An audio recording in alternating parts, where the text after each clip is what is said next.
Alors, l'entraînement du cheval de complet à l'obstacle, et c'est un sujet qui est central dans l'entraînement du cheval de concours complet. Euh, on va expliquer pourquoi et on va surtout en expliquer la problématique. Je vous propose, dans un premier temps, donc, de voir en quoi l'épreuve de saut d'obstacle revêt un caractère particulier. Nous aurons ensuite le fait de diviser en trois parties, puisque je pense que c'est ainsi qu'il faut l'envisager, l'entraînement du cheval de complet à l'obstacle, la mécanisation, l'enchaînement et la verticalisation du saut. Et puis enfin, nous ferons un point sur ce qu'il faut retenir à l'issue de ce qui me semble le plus important. Alors, en introduction, ce qu'il faut bien comprendre, c'est que le cheval de sport, et j'ai envie de dire particulièrement le cheval de concours complet, a besoin d'un entraînement qui soit planifié. Il ne faut pas envisager les séances d'entraînement un peu n'importe comment, un peu dans tous les sens, sans avoir une espèce de feuille de route. Et la feuille de route, c'est ce qu'on appelle la planification, qui va vous faire considérer qu'il faut plutôt faire des séances à dominante dressage, obstacle, cross, selon l'objectif préparé. Donc la planification, elle doit être précise, étudiée en amont, hein, toujours en amont d'une saison. Et puis, en ce qui concerne le cheval de complet, elle est forcément articulée autour des séances ou de plat, ou d'obstacles mobiles, ou d'obstacles fixes, hein, d'entraînement en cross, ou de galop et de préparation physique. En gros, ça tourne autour de ça, hein, avec évidemment la dimension récupération selon les séances qui ont été faites. La particularité pour le cheval de complet, c'est que on peut considérer que l'entraînement du cross et l'entraînement des galops a tendance à nuire, dans une certaine mesure, à l'entraînement ou plutôt à la prestation en saut d'obstacle, puisque la manière de sauter en cross n'est pas du tout celle qu'on attend sur les barres. Voilà. C'est un petit peu le cœur du problème. Donc, la planification de l'entraînement doit être réfléchie par rapport à ce postulat, de manière à bien s'adapter à son cheval, hein, donc qui forcément est plus un généraliste qu'un spécialiste du saut, et de manière à avoir quelque chose qui fonctionne, parce qu'au final, il faut que tout ça fonctionne. Alors, on va détailler un petit peu la problématique du saut d'obstacle en complet. Historiquement, l'épreuve de saut d'obstacle cherchait à tester la fraîcheur du cheval au lendemain du cross. Hein, basiquement, c'est ça. Euh, le complet a bien évolué depuis quelques années et maintenant, l'épreuve de saut d'obstacle a un petit peu moins cette vocation-là, mais a tendance à, plutôt que de mesurer le niveau de fraîcheur du cheval, à sanctionner ou pas ses qualités intrinsèques à l'obstacle, sur les barres.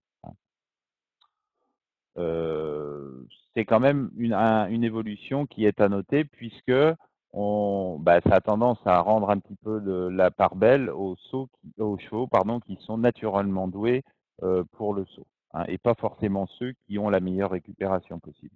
Alors, dans les épreuves de format long, c'est encore un petit peu le cas, ne serait-ce que parce que le saut d'obstacle est le dimanche en dernier test, et que cette vocation à mesurer la fatigue du cheval existe toujours, mais dans une moindre mesure. L'épreuve de saut d'obstacle pour un cheval de concours complet oblige le cavalier à gérer en gros deux formes d'équilibre. Il y a l'équilibre horizontal du cross et il y a l'équilibre plus vertical sur le saut d'obstacle. Là, il y a une différence d'environ 200 mètres par minute en termes de vitesse sur le CSO, ce qui est pas rien, hein. Et tout ça fait que si on s'intéresse au style et à la technique du cheval à l'obstacle, eh bien, on va avoir des paraboles de saut en crosse qui sont plus horizontales, alors qu'il faut qu'elles soient plus verticales en saut d'obstacle. Si elles ne le sont pas, on est vite sanctionné par la barre qui tombe. Donc, cette différence de technique qu'on attend du cheval, eh bien, et qui n'existe pas hein, dans le saut d'obstacle pur, eh bien, ça se travaille. Ça se travaille. Il faut apprendre à votre cheval à, en gros, faire la différence efficacement entre la manière dont il doit sauter en crosse et la manière dont il doit sauter en saut d'obstacle. Donc, toujours dans la logique interne de l'épreuve de CSO, le cheval doit donc logiquement adapter son geste à la demande de son cavalier, selon que le cavalier, en gros, lui demande de sauter des haies ou des barres de couleur. Et puis, on dit souvent que le cheval, il doit presque être capable de faire un petit peu la part des choses entre la possibilité qu'il a éventuelle de frotter un petit peu les obstacles de crosse, mais surtout pas les obstacles de saut de concours hippique. Donc, le cheval doit être éduqué pour cela dès son plus jeune âge, dès l'âge de 4 ans. Et, suite à cette phase d'éducation et d'entraînement, eh bien, on va avoir un cheval mûr, un cheval d'âge qui saura justement adapter ses sauts, adapter ses trajectoires, adapter son geste en fonction de l'épreuve à laquelle il participe, que ce soit l'épreuve de crosse ou de saut d'obstacle. Alors, comment faire? Comment éduquer, comment entraîner un cheval pour adapter sa technique de saut en fonction de l'épreuve? Je pense qu'il y a 3 points centraux dans l'entraînement qui tournent autour, 1, de la mécanisation, 2, de l'enchaînement, 3, de ce qu'on appelle la verticalisation du saut. On va expliquer ça tout à l'heure, un petit peu plus tard. Alors, comment répartir ces séances entre la mécanisation, l'enchaînement et la verticalisation? Eh bien, ça dépend un petit peu du moment dans la saison, que ce soit près ou loin des compétitions, et un peu plus précisément, ça dépend de la quantité de cross en fait, ou même de galop que vous faites. En gros, schématiquement, plus vous faites des épreuves de cross ou des entraînements de cross, eh bien plus il va falloir accentuer la dominante verticalisation du saut, et à l'inverse, moins vous en faites, moins il faudra en faire. Voilà.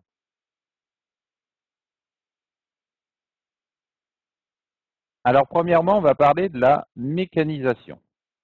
Alors, la mécanisation, et d'ailleurs pour les 3 parties, hein, mécanisation, enchaînement, verticalisation, on va raisonner en fréquence, but, intérêt, puis ensuite on parlera des moyens, hein, et ensuite des consignes d'exécution.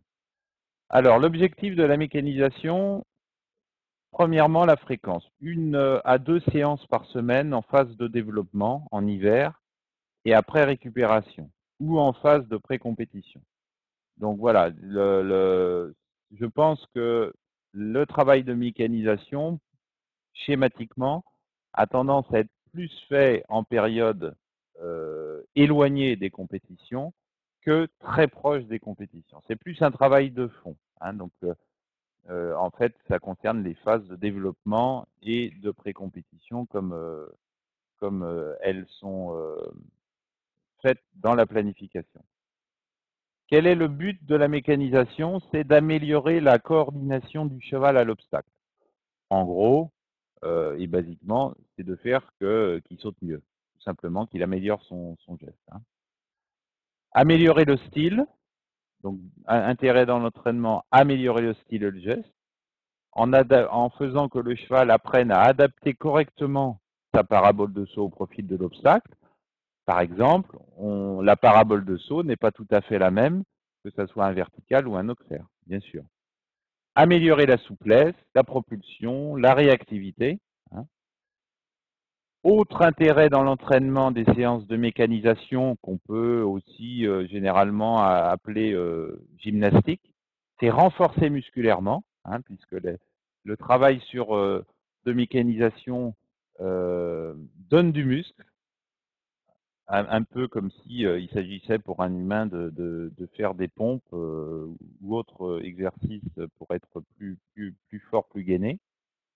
Et puis, dans une certaine mesure, ça impacte aussi les capacités cardiovasculaires, le physio, hein, mais dans une moindre mesure que, évidemment, que le travail de galop. Comment fait-on les séances de mécanisation? Alors, ce sont des enchaînements de sauts rapprochés, ce que vous connaissez plus communément sous le nom de lignes, qui évidemment sont adaptés en fonction du cheval, de son âge, de son expérience, de ses moyens, etc. Les lignes, généralement, c'est 3 à 6 obstacles, avec une alternance éventuelle de verticaux et d'auxerres. Il ne faut pas que les côtes des obstacles soient trop éloignées des côtes du parcours que vous préparez, hein, donc 1,20 m, pas plus haut, et 1,50 m. Une ligne, généralement, il n'y a pas plus d'une à deux foulées entre chaque obstacle. Sinon, mais c'est plus exactement des lignes de gymnastique.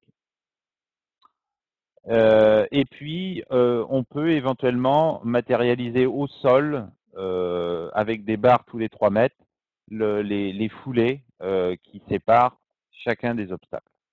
Ça, c'est un truc moi, que je fais beaucoup, parce que je trouve que, en fait, chaque foulée du passage de ligne est ainsi maîtrisée, travaillée, et ça oblige le cheval à une grande concentration.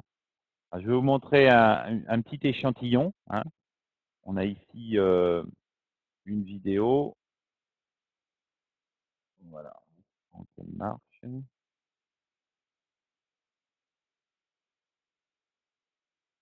Voilà. Voilà un exemple de ligne avec Mathieu, mon collègue Mathieu Van Landegem. Entrée auxerre, barre de 3 mètres, verticale, barre de 3 mètres, verticale, barre de 3 mètres et sortie sur un auxerre. Voilà. Un bon exemple, on peut la repasser.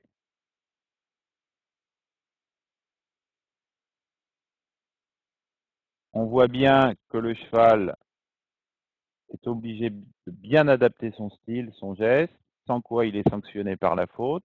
S'il décale ses trajectoires, il y a la barre au sol qu'il sanctionne également.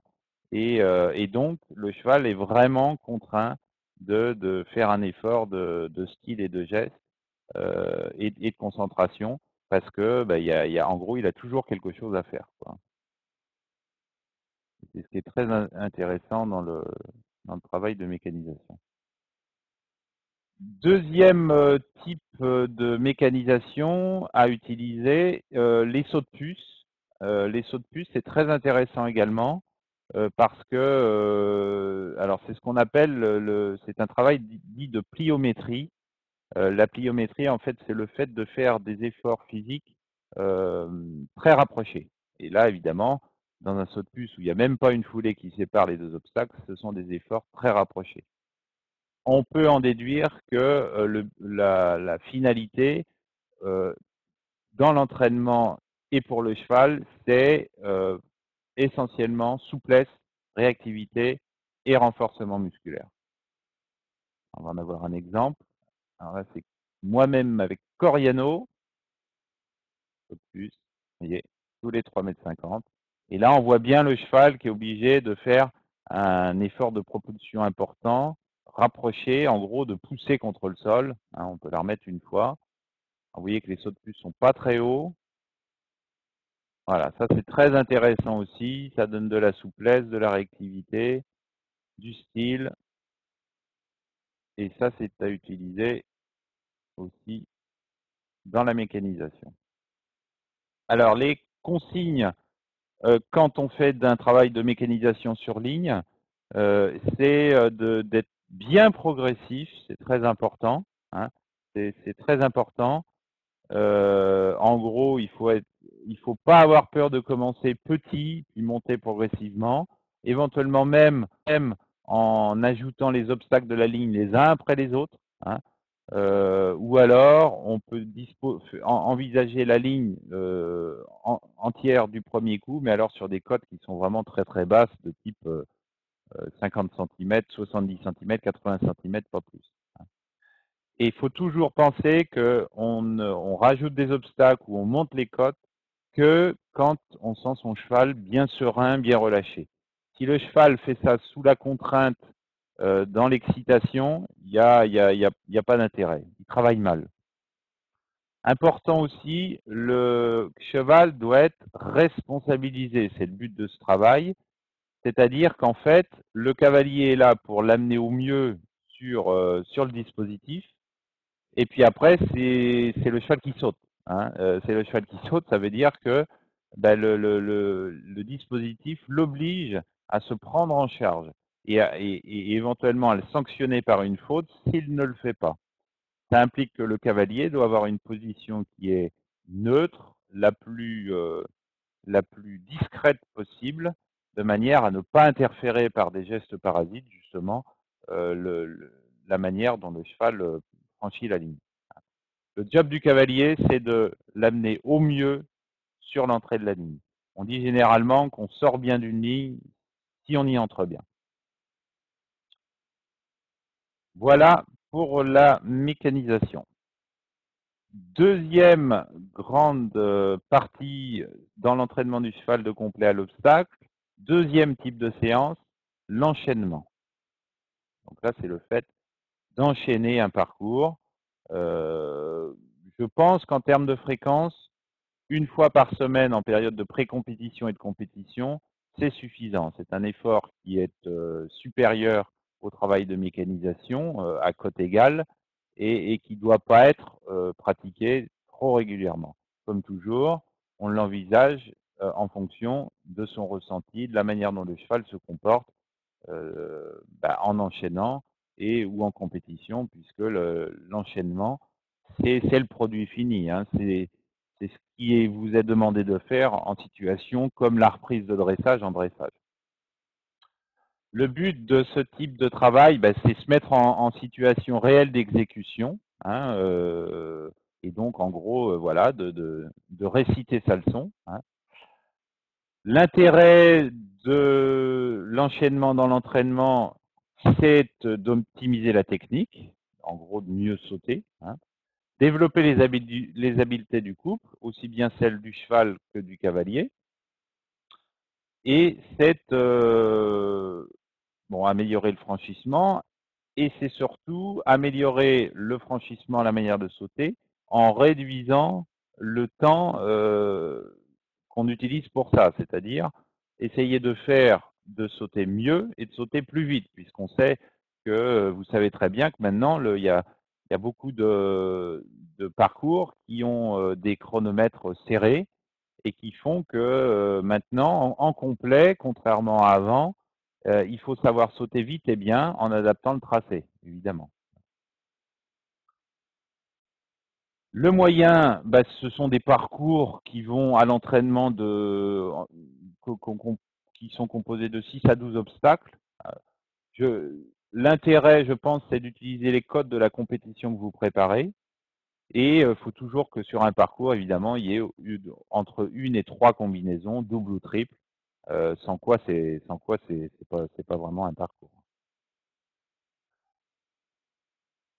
Les consignes d'exécution quand on enchaîne, le cavalier cherche à faire que ces courbes, l'encadrement des sauts, le respect du contrat défoulé et du chronomètre sont optimisés. Hein. Ce sont là, en gros, les grands points qu'il faut chercher à toujours améliorer quand on s'entraîne sur un enchaînement. Il est important que le cavalier envisage toujours l'enchaînement comme un ensemble d'un seul bloc, linéaire, cohérent. Et en fait, il s'agit du 1 au dernier de dérouler c'est comme si on déroulait un ruban, comme on déroule la reprise de dressage. À cette condition, et en n'envisageant pas l'enchaînement comme quelque chose de trop fractionné, eh bien, on devient fluide et c'est ce qui donne l'image d'un beau parcours. Ça ne peut marcher que si le cavalier anticipe toutes ses actions. Hein. On dit généralement que bah, la réception d'un obstacle, en fait, c'est l'abord du suivant. Et donc, quand on saute un obstacle, on est déjà mentalement et presque physiquement par le regard sur celui qui arrive. Sans quoi, ça donne quelque chose de discontinu et d'un petit peu haché. Et puis, bah, plus on est dans cette maîtrise technique, plus mentalement on est relâché parce qu'on a le sentiment de dominer son sujet. Donc, il y a un effort aussi mental par la respiration qui est important. Voilà pour l'enchaînement. Dernier point de l'entraînement du cheval de complet à l'obstacle, c'est ce que j'ai appelé la verticalisation du saut. Alors, la verticalisation du saut, la fréquence, ça peut être une fois par semaine en période de pré-compétition et de compétition, ou en complément d'un travail d'enchaînement, ou dans la détente d'un parcours de saut d'obstacle en compétition, par exemple le matin de l'épreuve de saut d'obstacle. Hein. Alors, il s'agit ici d'optimiser, donc de rendre meilleur, ou voire même de corriger la technique de saut quand, et c'est ce qu'on disait au début, quand le cheval, après l'épreuve de cross ou après un galop, bah en gros, saute moins bien. Il saute plus à plat, il se tient moins, vous avez de moins bonnes sensations à l'obstacle. Hein. Et ça, malheureusement, à part quelques rares exceptions, bah, on n'y coupe pas. Alors, de quoi s'agit-il? La séance de verticalisation, généralement, elle peut se pratiquer avec ou un obstacle seul, voire une combinaison, mais pas plus, hein, vertical ou auxerre. C'est intéressant de la faire avec une barre de calage au sol. Alors, selon l'espacement que vous voulez avoir, saut de puce, une foulée ou deux foulées, c'est entre 3 et 3,50 m pour le saut de puce, entre 5 et 5,50 pour la foulée, et entre 10 et 11 mètres pour deux foulées. On peut en plus rajouter des barres en V, hein, ou sur le premier plan, enfin ou sur un vertical, ou même sur le deuxième plan d'un auxerre. Et en plus, de manière à toujours plus structurer le saut, avoir une barre en réception, environ 3 mètres ou 3,50 m derrière, dans le cas où le cheval décale un petit peu ses trajectoires vers l'avant. Alors, je vais vous montrer tout ça en image, ça va être sûrement un petit peu plus parlant. Alors, un premier exemple.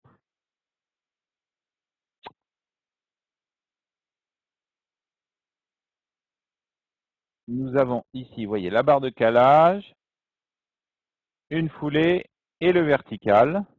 Donc là, j'avais mis, c'est Coriano toujours, j'avais mis une barre de calage qui était environ à 5 mètres, 5 mètres 30. Hein. Et donc, vous voyez que le cheval, sur un galop normal, est obligé, sur une distance qui est un tout petit peu courte, obligé de verticaliser sa trajectoire de saut. S'il ne le fait pas, il est sanctionné par la faute.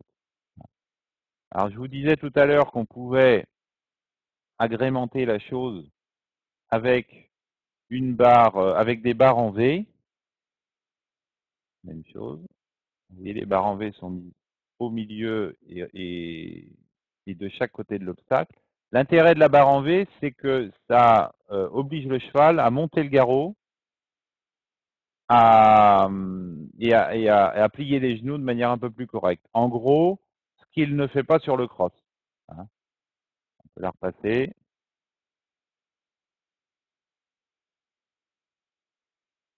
Voilà, alors c'est vrai que Coriano est un cheval qui saute naturellement assez bien, mais on voit bien quand même là que le dispositif avec les barres en V a tendance à lui faire prendre de la hauteur plus que de la largeur. Et puis là, on a en dernier exemple, on a toujours notre barre de calage, 5 mètres 30, le vertical et une barre derrière. Alors ça, c'est Mathieu à nouveau. On avait positionné cette barre en réception puisqu'on avait observé que son cheval avait tendance à décaler un petit peu ses trajectoires, à prendre en longueur ce qu'il ne prenait pas assez en hauteur. Donc avec la barre en réception, le cheval déjà est obligé de placer son regard sur la barre et est obligé de faire un effort vertical, en gros, s'il ne veut pas retomber sur la barre. Hein. Donc ça, c'est quelque chose d'intéressant dans le cas où votre cheval a tendance à fuser un petit peu. Vous voyez, voilà. Et là, il y a un vrai effort pour le cheval de verticalisation du saut.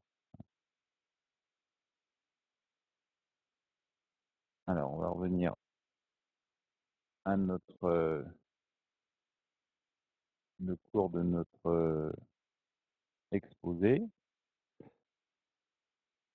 Alors, les consignes d'exécution pour la verticalisation. Donc, il y a en préalable de ça un travail à faire sur le plat.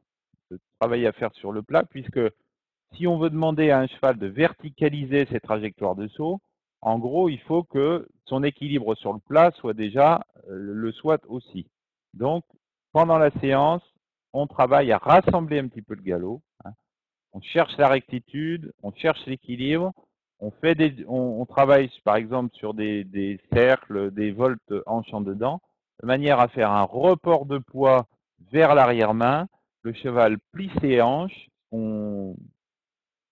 généralement ce qu'on évoque comme étant le fait de s'asseoir, hein, de manière à déjà, sans même sauter, faire que le cheval se redresse dans l'allure qui est celle utilisée ensuite pour le saut.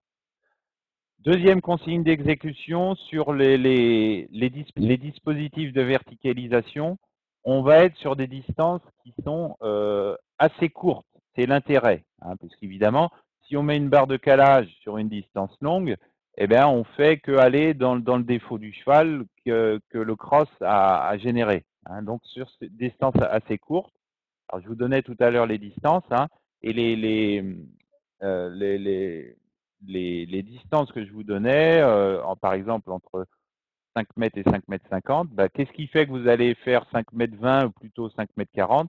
Bah, c'est l'amplitude de votre cheval, c'est la manière dont il se tient naturellement, sa qualité à l'obstacle, sachant que ce qui vous fait prendre la bonne décision, c'est toujours d'abord le fait que le cheval semble à peu près à l'aise dans l'exercice, puis ensuite, sur cette sérénité, sur ce relâchement, l'obliger à chercher la sensation d'un cheval qui progressivement est obligé de forcer davantage et de faire plus d'efforts, mais toujours sans que ça soit un effort qui l'inquiète. Important pour le cavalier d'être le plus précis possible sur le passage de la barre au sol de calage. Hein. On dit généralement que, idéalement, la distance fait que la barre est au milieu de la foulée de galop qui permet de passer au-dessus. Le cheval accompagne évidemment, le cavalier accompagne évidemment le cheval en fermant un peu ses jambes une fois dans le dispositif, parce que comme ce sont des dispositifs qui sont un petit peu contraignants, soit en termes de distance courte, soit dû aux barres en V, il faut absolument que pour que le cheval ne perde pas trop de tension et, comme on dit un petit peu basiquement, ne se perche pas trop, il est important que le cavalier l'appuie un petit peu avec ses jambes à mesure qu'il sent qu'il en a besoin. Et puis, si le cheval fait faute, ne rien changer, sauf si le cavalier a fait une faute d'exécution, puisqu'en fait, l'idée, c'est de faire que le cheval, s'il fait euh, soit contraint par lui-même de ne plus la faire et donc de se corriger. Hein. Donc ça, c'est très important. Il ne faut pas avoir peur de la faute et il faut plutôt mettre le cheval dans les dispositions optimales pour qu'il trouve les clés pour ne plus la refaire, tout simplement. Et à ce moment-là, on a retrouvé un cheval sur une technique de saut qui est beaucoup plus adaptée et qui est beaucoup plus efficace en termes de performance. Ce qu'il faut retenir, c'est que ces charges d'entraînement hein, qui vont tourner donc pour l'entraînement, pour le saut d'obstacle entre la mécanisation, l'enchaînement et la verticalisation du saut, eh bien, il faut retenir que ces charges sont toujours liées en gros, à ce ce que vous faites en compétition, hein. Dit autrement, un cheval qui est très à l'aise sur les barres, qui va très bien, eh bien, on va réduire le nombre de séances, on va peut-être pas aller aussi loin dans la verticalisation du saut, etc. Il faut toujours prendre du recul par rapport à son cheval, avoir une analyse distanciée de ses parcours, hein, c'est-à-dire en fait dire comment était mon parcours. Alors on peut évidemment avoir l'aide d'un coach pour ça, c'est très important, hein. Et puis toujours adapter son entraînement, construire ses séances, planifier en fonction de la meilleure moyen de savoir où on est, c'est le parcours de la compétition. Et puis ne jamais oublier que l'entraînement en saut d'obstacle doit toujours être très étudié parce que on dit généralement que les chevaux ont un compteur à saut et que il faut toujours trouver l'équilibre parfait entre sauter suffisamment pour progresser, pour être meilleur, pour être performant, mais pas trop pour ne pas nuire à l'intégrité physique et mentale de son cheval, puisque oui, effectivement, on peut parler d'un compteur à saut pour le cheval et qui fait qu'il faut viser toujours à l'économiser. Voilà, j'espère que ça a répondu à vos attentes. Merci d'avoir suivi cette webconférence.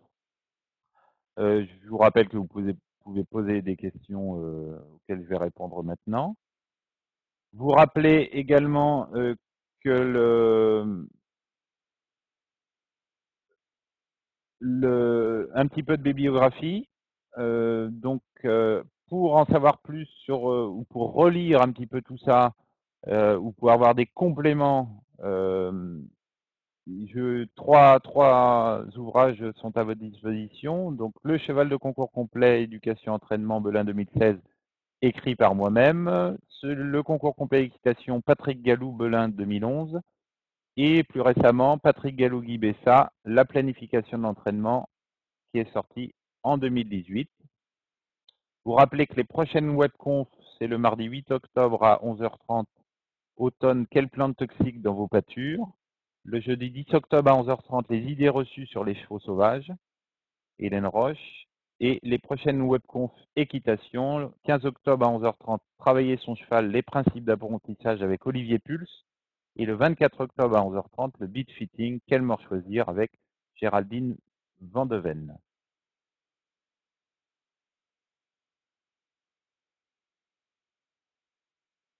Alors, quelques questions.